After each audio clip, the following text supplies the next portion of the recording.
Hello. Hello बच्चों, हम लोग आ गए हैं नए चैप्टर के साथ इलेक्ट्रिसिटी।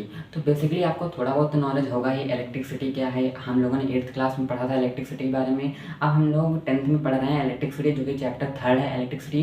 ठीक है, तो इस चैप्टर में हम लोग बेसिकली पढ़ने वाले हैं इलेक्ट्रिसिटी के बारे में, चार्ज के बारे में, चार्ज क्या होता है, करंट के बारे में पढ़ेंगे हम लोग, वो पोटेंशियल डिफरेंस के बारे में पढ़ेंगे, पोटेंशियल डिफरेंस के बारे में पढ़ेंगे, वर्क डन के बारे में पढ़ेंगे क्या होता है। उसके बाद हम लोग जूल्स लॉ ऑफ हीटिंग देखेंगे, ओम्स लॉ के बारे में पढ़ेंगे। हम लोग पैरेलल कनेक्शन, सीरीज कनेक्शन क्या होता है, इन सब के बारे में बात करेंगे। रेसिस्टेंस क्या होता है, रेसिस्टिविटी क्या होती है, इन सब के बारे में बात करेंगे। तो बेसिकली चलिए चैप्टर को शुरू करते हैं। ठीक है, तो चैप्टर है इलेक्ट्रिसिटी। तो है ना, जैसे हमने कहा इलेक्ट्रिसिटी, तो आपको पता होगा जितने भी आपके आसपास जितने भी सराउंडिंग हमारे अप्लाइंसेस हैं, जितने भी अप्लाइंसेस हैं, जैसे कि फ़ैन हो गया, टीवी हो गया, इलेक्ट्रिक बल्ब हो गया, वो सारे क्या होते हैं, इलेक्ट्रिकल अप्लाइंसेस क्या होते हैं, इलेक्ट्रिसिटी से चलते हैं। ठीक है, तो बेसिकली इलेक्ट्रिसिटी है क्या।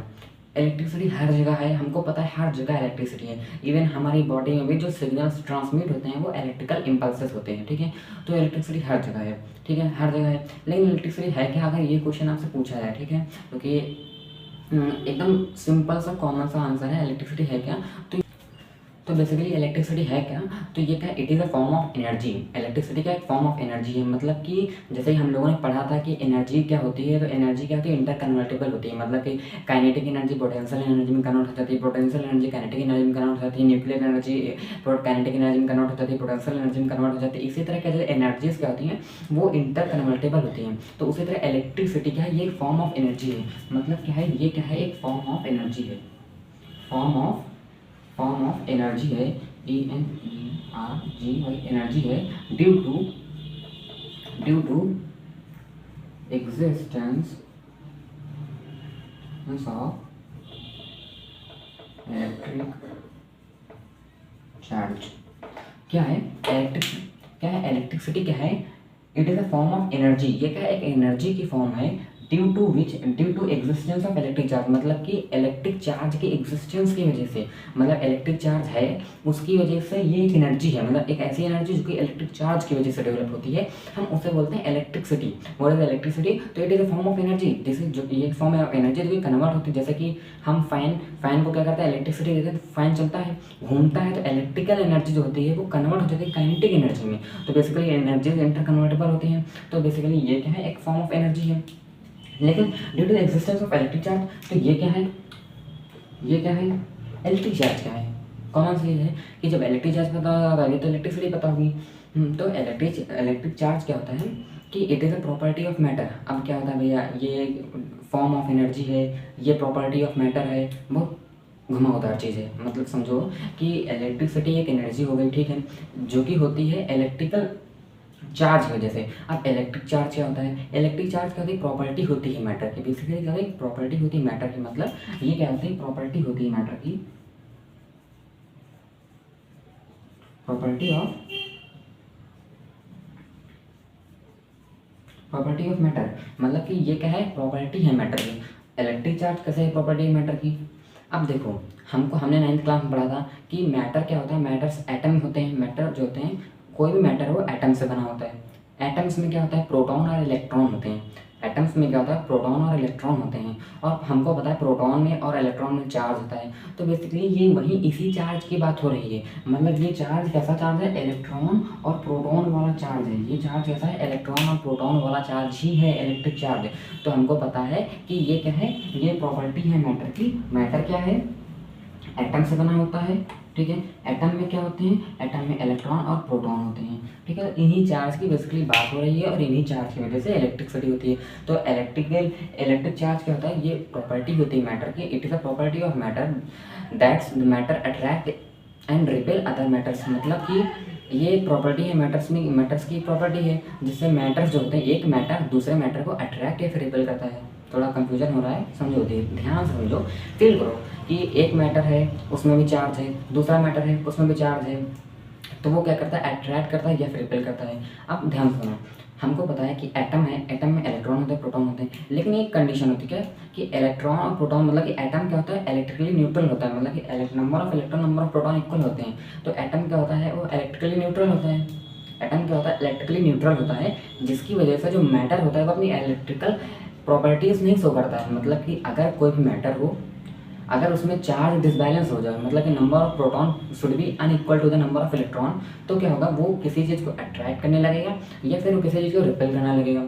ठीक है, तो इसका एकदम शॉर्टेस्ट एग्जांपल दिखाते हैं। एकदम शॉर्टेस्ट एग्जांपल क्या होता था कि हम लोगों ने बचपन में जादू किया होगा। जादू कैसा था कि अपने एक पेन को लिया होगा और बालों पे रब किया होगा और उसके पीस ऑफ कागज़ को, जो कागज़ के पीसेस होते थे, उनको चिपका के देखा था, तो बेसिकली चिपक जाते थे। ठीक है, नहीं रिकॉल कर रहे हैं, थोड़ा याद करिए करके हम दिखाते हैं।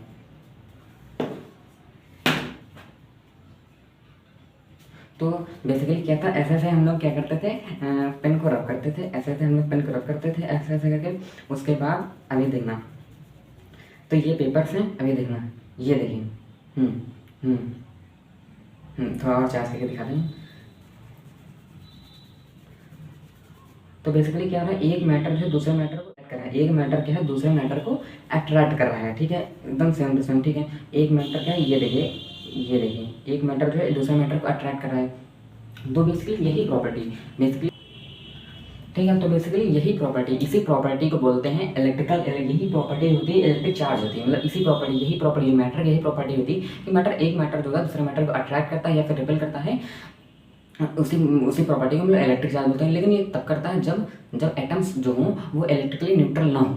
मतलब थोड़ा रिवाइंड करते हैं, जब हमने पेन को रब किया तो एक्चुअली क्या हुआ कि कुछ इलेक्ट्रॉन्स क्या हुआ, पेन से मूव करके हमारे हेयर्स में चले गए, पेन से मूव करके हमारे हेयर्स में चले गए, या फिर कुछ इलेक्ट्रॉन हमारे हेयर से मूव करके पेन में आ गए। ठीक है, कुछ इलेक्ट्रॉन हमारे हेयर से मूव करके हमारे पेन में आ गए। तो बेसिकली क्या हुआ कि जो इलेक्ट्रॉन्स और प्रोटॉन्स के नंबर थे वो अनइक्वल हो गए, जिसकी वजह से हमें पेन में चार्ज आ गया।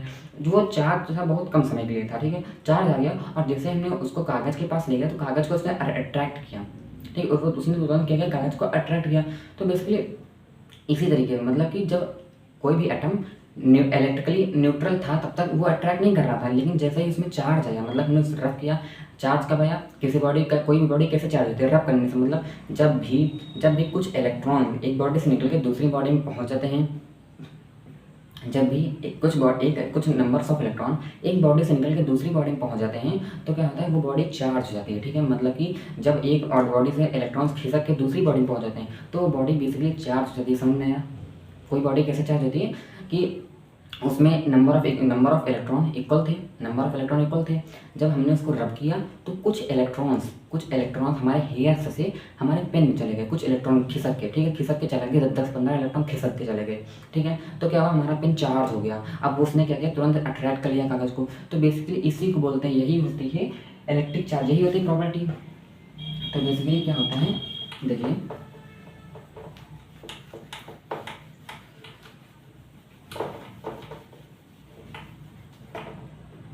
Electric charge,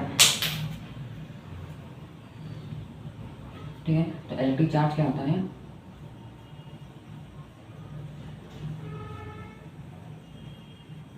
charge.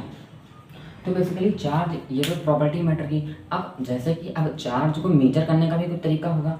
मतलब कि जैसे कि हम लोग कोई मेजर जो डिस्टेंस होती है उसको किलोमीटर में मेजर करते हैं, जैसे कि टाइम होता है उसको हम सेकंड्स, आवर्स और मिनट में मेजर करते हैं। मतलब चार्ज को भी मेजर करने का कोई तरीका होगा। ऐसा हम थोड़ी ना बोल देंगे भैया 5 इलेक्ट्रॉन खिसक गए, ऐसा थोड़ी ना बोल देंगे। चार्ज को भी मेजर करने का एक तरीका होता है, उसके लिए भी कोई यूनिट्स होती हैं। ठीक है, क्योंकि ये यूनिट हो गई ना, चार्ज एक यूनिट हो गई प्रॉपर्टी है मैटर की, तो उसको हम डिफाइन करने के लिए कोई ना कोई यूनिट तो रखेंगे ही रखेंगे। तो उसी तरह चार्ज की यूनिट होती है कोलाम। कोलाम बेसिकली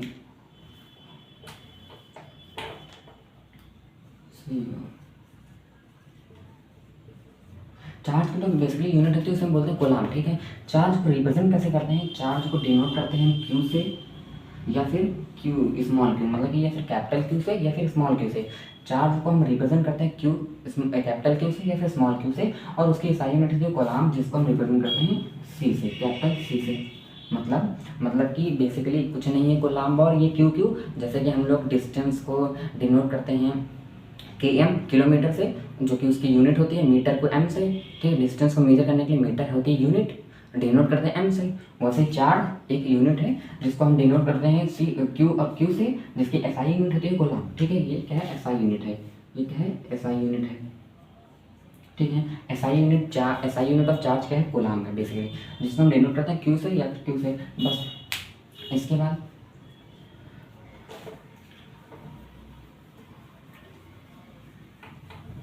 इसके बाद ठीक है, जब अब आपको पता चले तो बेसिकली हमको पता चलेगा कि कूलाम, ठीक है, जो एसआई यूनिट होती है वो चार्ज की, वो कूलाम होती है, ठीक है, हमको पता चल गया। अब ये कूलाम जो होती है एसआई यूनिट होती है, ठीक है, एसआई यूनिट क्या होती है, जो होती है कूलाम, एसआई यूनिट होती है कूलाम। इसके बाद कुछ इसकी छोटी भी यूनिट होती है जिन्हें बोलते हैं मिली कूलाम, मिली कूलाम और माइक्रो कूलाम।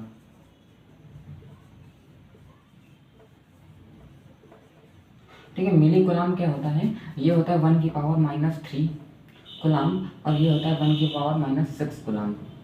मतलब कि एक कूलाम जो होता है 1 कूलाम इक्वल टू 1⁻³ कूलाम। कहने का मतलब ये है कि जो कूलाम है वो बड़ी यूनिट है और उससे जो छोटी यूनिट है वो है मिली कूलाम और माइक्रो कूलाम। फॉर एग्जांपल के लिए जैसे कि हम बताते हैं, जैसे कि 100 किलोमीटर है या फिर 1 किलोमीटर है, 1 किलोमीटर में 1000 मीटर होते हैं। 1 किलोमीटर इक्वल टू 1 किलोमीटर में 1000 मीटर होते हैं, ठीक है। 1 किलोमीटर में 10⁻³ मीटर होते हैं, ठीक है। बात तो एक ही हुई। तो जस्ट लाइक दैट उसी तरह मिली कूलाम और कूलाम, ठीक है, मिली कूलाम और माइक्रो कूलाम, सॉरी, ठीक है। तो ये क्या होता है, कूलाम पढ़ेंगे quantization of charge. Quantization of charge क्या होता है बेसिकली, देखिए क्वांटाइजेशन ऑफ चार्ज,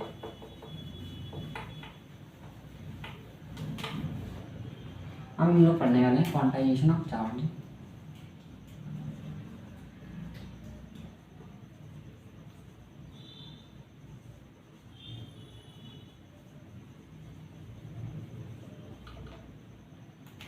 तो बेसिकली क्वांटाइजेशन ऑफ चार्ज का मतलब क्या है, बेसिकली क्वांटाइजेशन ऑफ चार्ज का मतलब होता है, क्वांटाइजेशन का मतलब होता है किसी चीज़ को क्वांटाइज करना, मतलब कि किसी चीज़ को फिक्स करना। फिक्सिंग अ पर्टिकुलर वैल्यू क्या होता है, fixing a particular value, fixing a particular value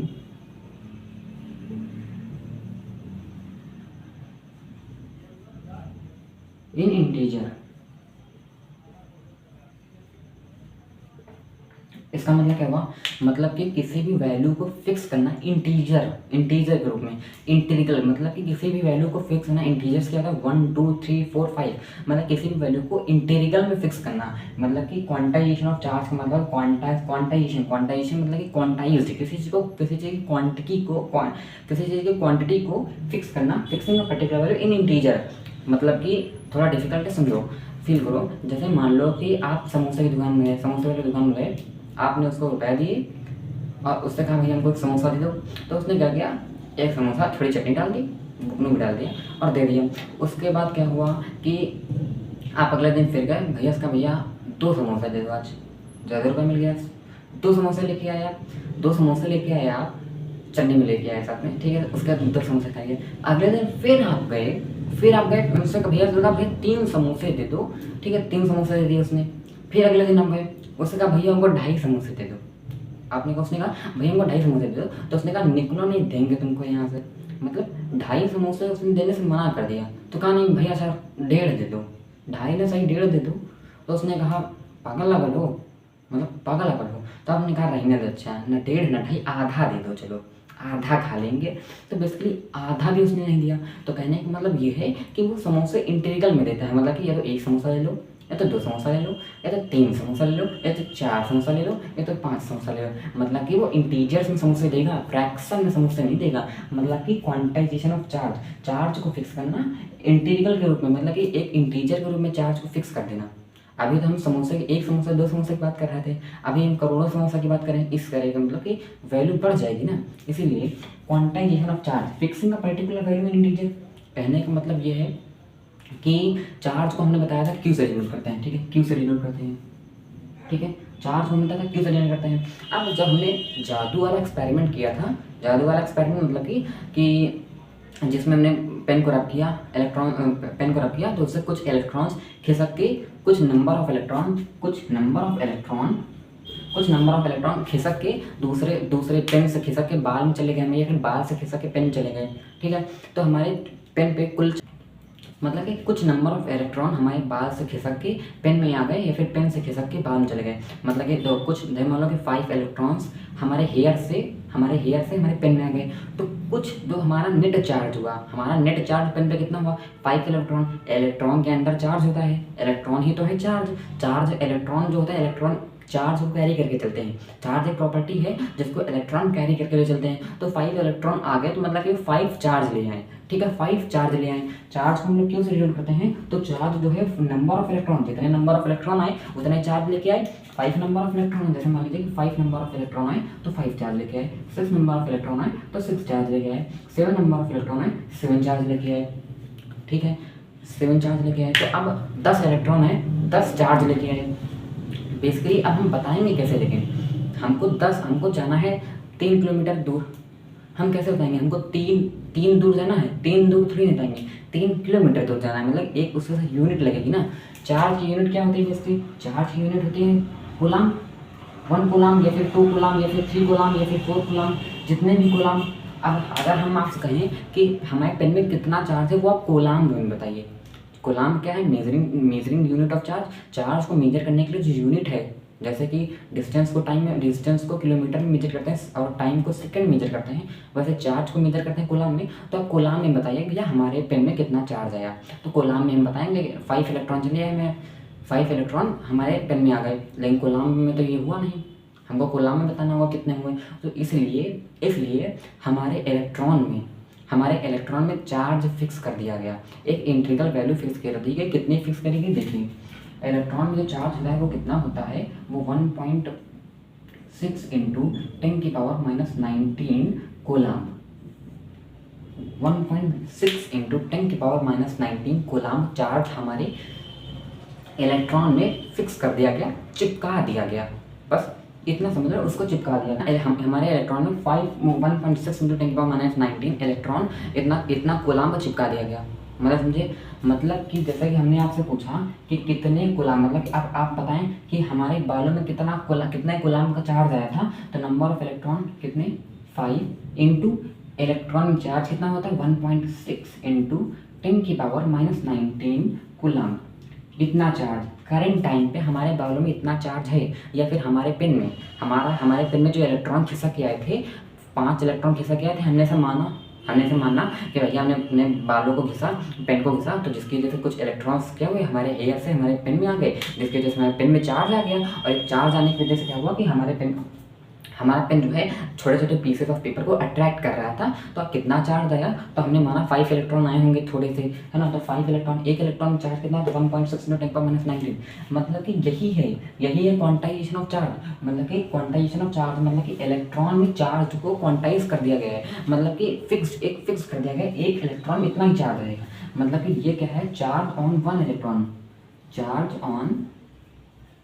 1.6 into 10⁻19 coulomb. इसको दिमाग में बैठा लो, 1.6 इंटू 10⁻⁻19 कूलाम चार्ज होता है। 10⁻⁻19 कूलाम। अब इस वैल्यू को देखो, 10⁻⁻19 कूलाम, 10⁻⁻1 10⁻⁻2 10⁻⁻3, मतलब कि वैल्यू धीरे धीरे छोटी होती जा रही है। 10⁻⁻19 मतलब कि बहुत छोटी सी वैल्यू, मतलब कि बहुत छोटी सी वैल्यू है। मतलब कि जो इलेक्ट्रॉन में चार्ज होता है बहुत कम होता है, बहुत थोड़ा सा चार्ज होता है ना। आप सुनो, ठीक है। तो आप इतना आपने समझ लिया कि एक इलेक्ट्रॉन में कितना चार्ज होता है 1.6 इंटू 10⁻19 कूलाम। चार्ज को रिप्रेजेंट करने के लिए फॉर्मूला क्या होता है, Q=Ne। ठीक है, कोई बॉडी में जैसे मान लो कि हमने क्या किया, एक सिल्क रॉड ली और उस पर क्या किया, रब किया। हमने एक ग्लास रॉड लेके सिल्क क्लॉथ से रब किया। तो क्या हुआ, कुछ इलेक्ट्रॉन हमारे ग्लास से हमारे सिल्क क्लॉथ में आ गए, जिसकी वजह से क्या हुआ, हमारी जो ग्लास रॉड थी और सिल्क रॉड थी, दोनों में क्या हुआ, चार्ज का डिस्बैलेंस हुआ। तो उसमें कुछ ना कुछ चार्ज आ गया। अब अगर हम कहें कि हमारा जो ग्लास रॉड था या फिर हमारी सिल्क थी, उसमें टोटल 10 इलेक्ट्रॉन आ गए हैं। ठीक है, 10 इलेक्ट्रॉन आ गए हैं। बेसिकली ये देखो, जब दो ऑब्जेक्ट को रब किया जाता है तो ये डिपेंड नहीं करता है किससे इलेक्ट्रॉन किस में जाएंगे। जिसमें फोर्स ऑफ अट्रैक्शन जो होगा इलेक्ट्रॉन्स का और न्यूक्लियस से कंपेरेटिवली वीक होगा, उसी से जो होंगे इलेक्ट्रॉन्स खिसक जाएंगे। मतलब कि जिसमें फोर्स ऑफ अट्रैक्शन, ये चीज़ 11th की है कि फोर्स ऑफ अट्रैक्शन किस में वीक होता है, किस में स्ट्रांग होता है। तो जिसमें वीक होगा उससे क्या होंगे, वो छूट के न्यूक्लियस से छूट के इलेक्ट्रॉन वो दूसरे ऑब्जेक्ट में चले जाएंगे। तो बेसिकली मान लो ना कि कोई भी एक ऑब्जेक्ट है जिसमें 10 इलेक्ट्रॉन आ गए हैं, तो बेसिकली चार्ज कितना हुआ, 10 × 10 इलेक्ट्रॉन आए हैं, तो 10 नंबर ऑफ इलेक्ट्रॉन 10, और एक इलेक्ट्रॉन में कितना चार्ज होता है 1.6 × 10⁻⁹ कूलम्ब। ठीक है, तो इतना चार्ज हो गया। चार्ज को रिप्रेजेंट करने का तरीका क्या हो गया, n × e, ठीक है। n क्या है आपके नंबर ऑफ इलेक्ट्रॉन, और ये क्या है इलेक्ट्रॉनिक चार्ज, इलेक्ट्रॉनिक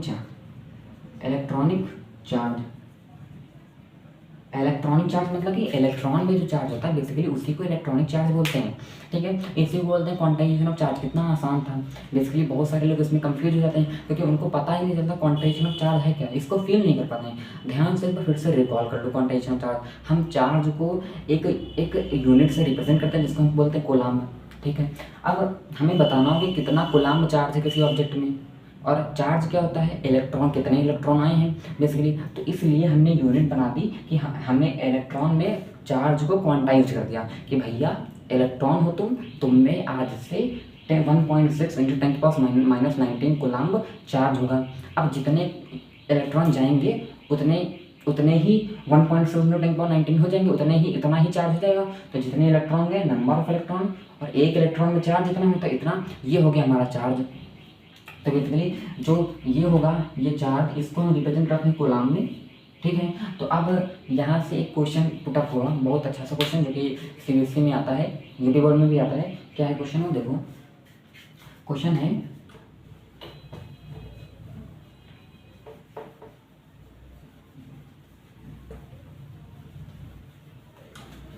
क्या है क्वेश्चन देखो, चार्ज को रिप्रेजेंट करते हैं Q से। ठीक है, फॉर्मूला कहता है Ne, number of electron into electronic charge. Charge की SI यूनिट होती है कूलम्ब। अब हम आपसे पूछे 1 कूलम्ब इक्वल टू कितने नंबर ऑफ इलेक्ट्रॉन, नहीं समझे। कहने का मतलब है कि चार्ज को हम लोग कूलम्ब से रिप्रेजेंट करते हैं। एक इलेक्ट्रॉन में 1.6 × 10⁻⁻⁹ कूलम्ब चार्ज होता है।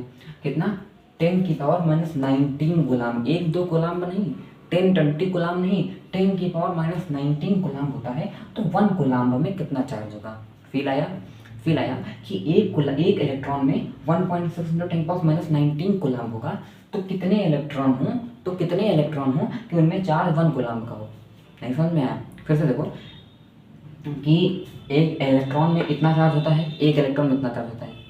1 कूलम्ब चार्ज कब होगा, मतलब 1 कूलम्ब चार्ज कब होगा, मतलब कितने इलेक्ट्रॉन हम ले आए, मतलब कि कितने इलेक्ट्रॉन हमारे हेयर से मूव होके हमारे पेन में आ जाएं कि वो जो चार्ज हो जाए 1 कूलम्ब हो जाए। समझ में आया, मतलब कि हमें नंबर ऑफ इलेक्ट्रॉन चाहिए। एक इलेक्ट्रॉन में इतना चार्ज होता है 1.6 × 10⁻⁻⁹ कूलम्ब। ठीक है, हमें नंबर ऑफ इलेक्ट्रॉन चाहिए, एक इलेक्ट्रॉन में इतना चार्ज होता है, 1 कूलम्ब में कितना चार्ज होगा। अब समझ में आया, तो अब इसको सॉल्व करो। तो देखो क्या हुआ, हमको फाइंड करना है कि 1 कूलम्ब में कितना चार्ज होता है, मतलब कि 1 कूलम्ब में कितने नंबर ऑफ इलेक्ट्रॉन हो बेसिकली। तो देखो 1 कूलम्ब इक्वल टू n × 1.6 × 10⁻⁻⁹ इतना चार्ज होता है एक इलेक्ट्रॉन में। तो अब नंबर ऑफ इलेक्ट्रॉन कितने चाहिए, तो 1/1.6 × 10⁻⁻⁹ equal to number of electron. ये क्या होंगे, नंबर ऑफ इलेक्ट्रॉन होंगे। आप क्या होगा, ये 10⁻⁻⁹ है, ऊपर जाएगा तो 10⁻+19 बन जाएगा, ये हो जाएगा 10⁻+19/1.6। ठीक है, तो अगर हम इसको ऐसे भी लिख सकते हैं, ये यहाँ से पॉइंट हटेगा, यहाँ 100 आ जाएगा।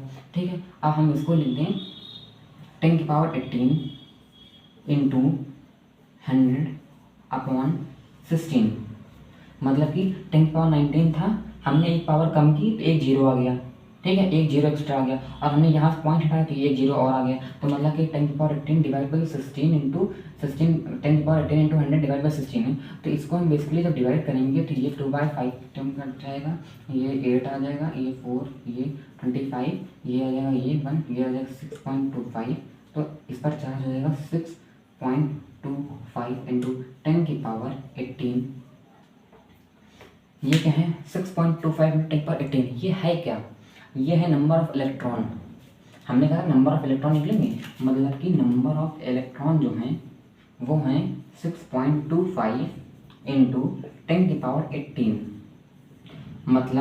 मतलब कि इसका क्या हुआ, एक बार फील कर लो। एक कूलाम्ब में कितना चार्ज होता है, एक कूलाम्ब में 6.25 × 10⁻18 चार्ज होता है। बेसिकली देखो कि ये हैं एक इलेक्ट्रॉन, देखो एक इलेक्ट्रॉन में कितना चार्ज होता है 1.6 × 10⁻19 कूलाम्ब। एक इलेक्ट्रॉन में 1.6 × 10⁻19 कूलाम्ब चार्ज होता है एक इलेक्ट्रॉन में। अब 10⁻19 कूलाम्ब होता है, हमको एक कूलाम्ब में पता करना है कितना चार्ज होता है। एक कूलाम्ब में कितने इलेक्ट्रॉन हम ले आए, कि जो एक कितने इलेक्ट्रॉन लेके आए कि उनका चार्ज हो एक कूलाम्ब। 10⁻19 कूलाम्ब नहीं, एक कूलाम्ब हो। तो हम बेसिकली 6.25 × 10⁻18 इलेक्ट्रॉन्स, इतने सारे इलेक्ट्रॉन्स लेके आएंगे तब एक कूलाम्ब बनेगा। मतलब 6.25 × 10⁻18 कूलाम्ब्स, अगर मान लो इतने 6.25 × 10⁻18 इलेक्ट्रॉन्स, इतने इलेक्ट्रॉन्स अगर मान लो हमारे हेयर से मूव होकर पेन चले जाएं, तो ये इलेक्ट्रॉन्स जो होंगे इन पर जितना भी चार्ज होगा, टोटल नेट चार्ज, वो होगा 1.6, वो होगा 1 कूलाम्ब, वो होगा 1 कूलाम्ब। तो अब समझ में आया क्या हम कह रहे थे, 1 कूलाम्ब में कितने नंबर ऑफ इलेक्ट्रॉन होते हैं। तो ये दोनों यूनिट याद रखना, एक इलेक्ट्रॉन में चार्ज इतना होता है और एक कूलाम्ब में चार्ज इतने इलेक्ट्रॉन होते हैं। एक कूलाम्ब में ये नंबर ऑफ इलेक्ट्रॉन है, ये नंबर ऑफ इलेक्ट्रॉन है, ये एक कूलाम्ब में इतने नंबर ऑफ इलेक्ट्रॉन होते हैं। और ये क्या है, ये क्या है चार्ज ऑन, ये है चार्ज ऑन 1 इलेक्ट्रॉन, 1 इलेक्ट्रॉन। तो बेसिकली इसको लिख लो कि charge on 1 electron 1.6 × 10⁻19 electron and 1 coulomb is equal to 6.25 × 10⁻18 number of electron. एक कूलाम्ब तभी होगा जब इतने सारे इलेक्ट्रॉन हमें चाहिए। अगर हम आपसे कहें भैया हमको एक कूलाम्ब चार्ज लेके आओ, एक कूलाम्ब चार्ज लेके आओ, तो बेसिकली आपके पास 6.25 × 10⁻18 इलेक्ट्रॉन्स होने चाहिए बेसिकली। ठीक है, तो अब ये होता है क्वांटाइजेशन ऑफ चार्ज। अब आगे बढ़ते हैं।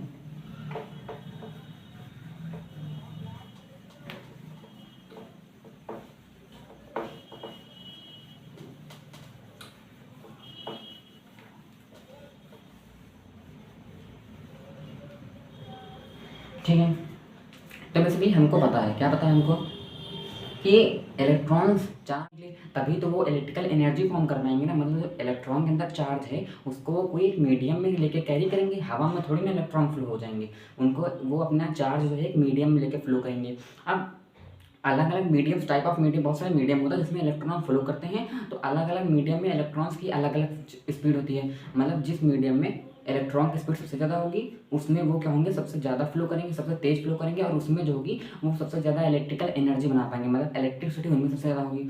तो बेसिकली 4 टाइप के मीडियम्स होते हैं, या फिर 4 टाइप के ऐसे सब्सटेंस होते हैं जिनसे इलेक्ट्रिसिटी या फिर इलेक्ट्रॉन्स का फ्लो होता है, बेसिकली हम मानते हैं। तो electrons need a medium to flow, मतलब इलेक्ट्रॉन्स को एक मीडियम चाहिए फ्लो करने के लिए। वो मीडियम्स क्या है, सबसे पहला मीडियम होता है इंसुलेटर।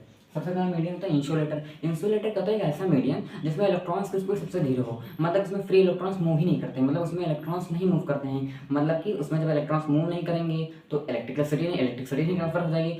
मतलब कि इसकी डेफिनेशन क्या है कि दो substance that do not allow to pass electricity, दो substance that do not allow to pass electricity, वो इलेक्ट्रॉन्स जो कि इलेक्ट्रिसिटी को अपने थ्रू नहीं पास करते हैं। इलेक्ट्रिसिटी को नहीं पास करते मतलब जिनमें इलेक्ट्रॉन्स का फ्लो नहीं होता है, जिन मीडियम्स में इलेक्ट्रॉन्स का फ्लो नहीं होता है, जैसे कि प्लास्टिक हो गया, रबड़ ग्लव्स हो गए, जितने भी वुड हो गई, तो इन सब में कहता है इलेक्ट्रॉन्स का फ्लो नहीं होता है। उसके बाद आता है कंडक्टर्स। कंडक्टर्स क्या होते हैं, तो बेसिकली कंडक्टर्स वो होते हैं जिनमें इलेक्ट्रॉन्स फ्लो करते हैं। कंडक्टर्स वो होते हैं जिनमें इलेक्ट्रॉन्स फ्लो करते हैं स्पीड से, और जिनका हम यूज़ करते हैं इलेक्ट्रिसिटी को सप्लाई करने के लिए। मतलब दो substance that allow to pass electricity, दो substance that allow to pass electricity through it, मतलब वो अपने द्वारा इलेक्ट्रिसिटी को पास होने देते हैं, वो होते हैं, वो सब्सटेंस कंडक्टर्स होते हैं। अब जैसे कि जितने भी आपके मेटल्स हो गए वो कंडक्टर्स ही होते हैं मेनली, सब एक्सेप्शन को छोड़ते हैं, सोडियम पोटेशियम को छोड़ के, लिथियम को, कुछ एक्सेप्शंस को छोड़ के जितने भी मेटल्स होते हैं वो हमारे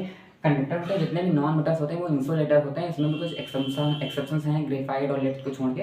तो जो कंडक्टर्स होते हैं जितने भी मेटल, जो हमारे बेस्ट कंडक्टर होते हैं वो क्या होते हैं, जो हमारे बेस्ट कंडक्टर हैं वो क्या हैं, कॉपर हो गया, सिल्वर हो गया, गोल्ड हो गया, गोल्ड हो गया, ठीक है। तो कॉपर, सिल्वर, गोल्ड, उसके बाद आपका एल्युमिनियम हो गया। तो ये क्या है आपके, ये कंडक्टर्स हैं, मतलब ये मेटल्स हैं बेसिकली। तो जो ऐसे मेटल्स, ऐसे सब्सटेंस जो कि अपने थ्रू इलेक्ट्रिसिटी को पास होने देते हैं, मतलब जिनमें इलेक्ट्रॉन्स का फ्लो होता है अच्छा खासा, वो होते हैं कंडक्टर्स। उसके बाद आता है सेमी कंडक्टर्स। सेमी कंडक्टर्स क्या होते हैं, सेमी कंडक्टर्स अगर केमिस्ट्री लैंग्वेज में कहें तो जितने भी नॉन मेटोलाइट होते हैं, मेटोलाइट क्या होते हैं, मेटल्स और नॉन मेटल्स के बीच में हम लोग पीरियोडिक टेबल में जानते हैं कि मेटल्स इधर होते हैं, नॉन मेटल्स इधर होते हैं, उनके बीच में क्या होते हैं, नॉन मेटोलाइट्स होते हैं, जिन्हें नॉन मेटल्स कॉम्बिनेशन कहते हैं, मेटोलाइट्स। तो जितने भी आपके मेटोलाइट्स होते हैं वो आते हैं सेमी कंडक्टर। अब सेमी कंडक्टर होता क्या है, तो सेमी कंडक्टर वो मेटल्स, वो सब्सटेंस होते हैं बेसिकली जिनमें इलेक्ट्रॉन्स का फ्लो लिमिटेड होता है, मतलब कि इलेक्ट्रॉन्स फ्लो करेंगे पर हल्के फुल्का, मतलब करंट फ्लो करेगा पर बहुत अच्छे से फ्लो नहीं करेगा, हल्का फ्लो करेगा। जैसे कि सिलिकॉन हो गया आपका, जैसे कि सिलिकॉन हो गया आपका, जर्मेनियम हो गया आपका, तो वो हो गया आपका सेमी कंडक्टर। मतलब कि इसमें जो है इलेक्ट्रॉन्स फ्लो करेंगे बस बहुत अच्छे से नहीं फ्लो करेंगे, मतलब कि इनमें इलेक्ट्रिसिटी बहुत अच्छे से सप्लाई नहीं होगी। तो सिलिकॉन चिप जो कि हम लोग मोबाइल्स में यूज़ करते हैं, जो चिप होती है, जो प्लेट होती है जिसमें हमारे इंस्ट्रूमेंटल होते हैं सारे, उसी को बोलते हैं सिलिकॉन चिप। तो वो बेसिकली क्या करते हैं, वो एक सेमी कंडक्टर है, मतलब उसमें इलेक्ट्रिसिटी का फ्लो होता है पर लिमिटेड होता है, मतलब कि जो फ्री इलेक्ट्रॉन्स होते हैं वो लिमिटेड होते हैं। फ्री इलेक्ट्रॉन्स मतलब कि इलेक्ट्रॉन्स जो मूव करते हैं उन्हीं को फ्री इलेक्ट्रॉन्स बोलते हैं। उसके बाद आता है सुपर कंडक्टर। सुपर कंडक्टर जैसे कि सुपर कंप्यूटर होता है वैसे होता है सुपर कंडक्टर, मतलब कि जिसमें इलेक्ट्रिसिटी बहुत तेज फ्लो करती है, मतलब जिसमें इलेक्ट्रॉन्स का फ्लो बहुत तेज होता है, मतलब कोई एब्स्ट्रैक्शन नहीं होता है इलेक्ट्रॉन के रास्ते पे। इलेक्ट्रॉन के रास्ते में कोई एब्स्ट्रैक्शन नहीं होता है, मतलब रेजिस्टेंस नाम की चीज़ नहीं होती। रेजिस्टेंस क्या होता है ये हम लोग अगले लेक्चर में कवर करेंगे।